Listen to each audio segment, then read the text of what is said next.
Mickaël, on commence par vous. Alors que lundi débutera le grand débat national lancé par le président de la République, des réflexions sont en cours au sommet de l'État afin de relancer le fonctionnement du quinquennat.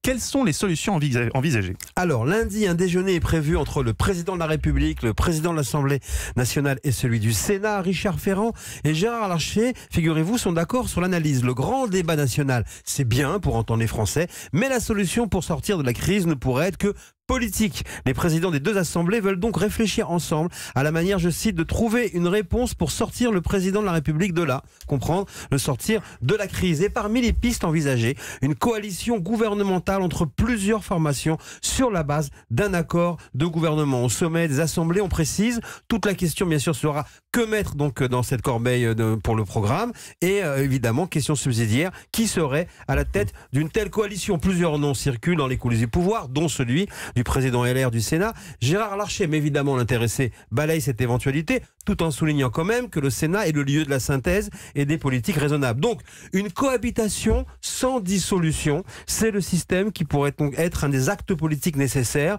après le débat national. Ce serait un véritable tournant pour Emmanuel Macron, précise une source au sommet de l'État, parce que jusqu'à présent, eh bien, Macron a toujours refusé de négocier avec des partis. En attendant, le grand débat national sera donc lancé lundi.